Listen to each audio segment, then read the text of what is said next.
Halo teman-teman, kami dari kelompok 9.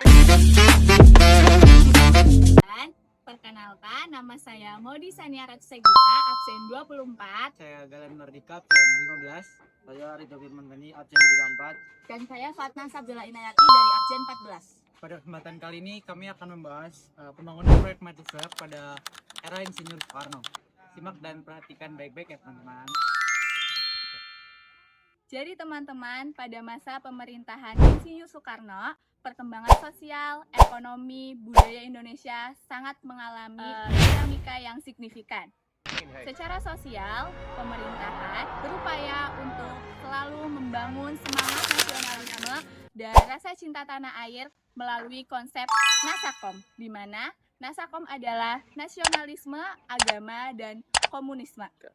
Meski proyek ini dianggap sebagai proyek ambisius karena terlalu banyak makan dana negara, namun proyek ini juga memiliki beberapa tujuan, diantaranya yaitu meningkatkan citra Indonesia di mata dunia, di mana sebagai negara Indonesia ingin agar Indonesia diakui oleh negara-negara lain sebagai negara yang besar.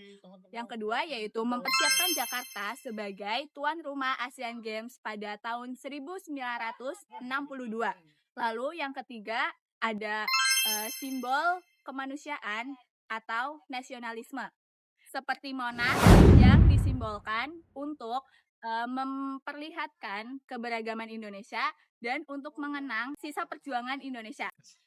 Dan yang terakhir adalah modernisasi dan infrastruktur seperti jalan-jalan besar, stadion, dan hotel-hotel mewah yang menjadi fondasi pada masa itu agar bisa memodernisasi Indonesia di masa yang akan datang. Jadi di sini saya akan menjelaskan dua kebijakan. Yang pertama ada kebijakan kesehatan. Kesehatan menjadi aspek penting dalam satu dekade kedaulatan Republik Indonesia agar dapat mewujudkan pengobatan dan kesehatan yang bisa dijangkau masyarakat luas.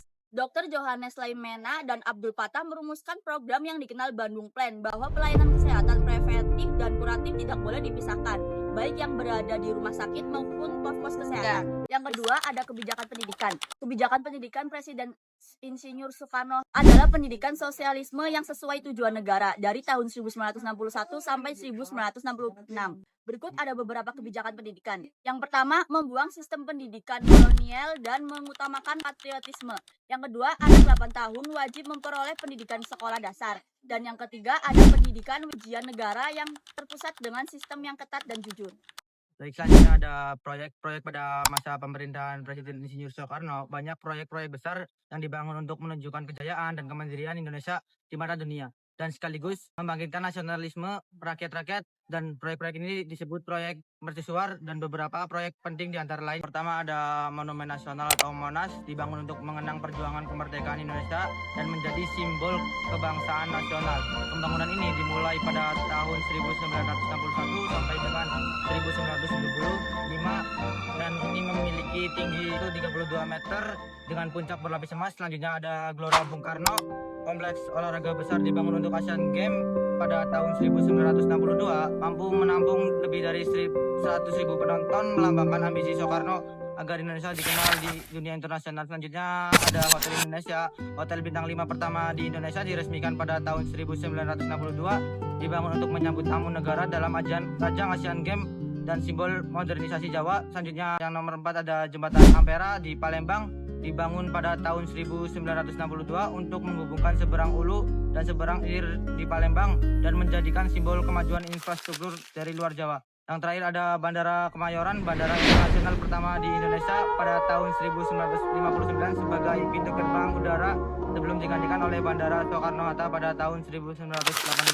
Nah teman-teman, untuk poin yang selanjutnya yaitu ada tentang kritik dan kontroversi tentang proyek mercusuar. Meskipun memiliki tujuan yang mulia, proyek-proyek mercusuar juga mengundang banyak kritik, terutama dari kalangan ekonom dan politisi yang lebih pragmatis. Saya memiliki 4 poin penjelasan tentang kritik-kritik yang dilakukan oleh para ekonom dan politisi pragmatis ini. Poin yang pertama yaitu penggunaan anggaran yang besar. Mereka berpendapat bahwa seharusnya penggunaan anggaran yang menghabiskan proyek mercusuar ini menghabiskan banyak anggaran yang sangat besar. Padahal uang itu seharusnya bisa dikonversikan lagi atau digunakan lagi untuk pendidikan, kesehatan, dan pembangunan ekonomi rakyat. Untuk poin yang kedua sendiri yaitu hutang luar negeri. Untuk membiayai proyek-proyek besar ini, pemerintah Indonesia banyak mengandalkan bantuan dari Blok Timur, yaitu terutama dari negara Uni Soviet dan Tiongkok. Akibatnya Indonesia menjadi semakin bergantung pada negara lain atau negara luar yang akhirnya menjadi beban ekonomi di kemudian harinya. Kemudian juga yaitu ketimpangan pembangunan. Sebagian besar proyek mercusuar yang terpusat di Jakarta, sementara daerah-daerah lain masih tertinggal dalam pembangunan.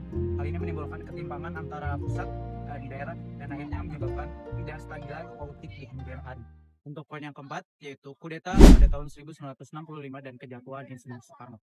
Setelah peristiwa G30 SPKI tahun 1965, Insinyur Soekarno kehilangan banyak dukungan politik. Ekonomi Indonesia yang melemah akibat pengeluaran besar untuk proyek mercusuar dan kebijakan ekonomi yang kurang efektif, akhirnya mempercepat kejatuhan Insinyur Soekarno. Nah, itu tadi teman-teman penjelasan mengenai proyek pembangunan mercusuar pada era Insinyur Soekarno. Baik teman-teman, itu saja penjelasan dari kelompok kami. Kurang lebihnya kami mohon maaf sebesar-besarnya. Kami akhiri. Wassalamualaikum warahmatullahi wabarakatuh.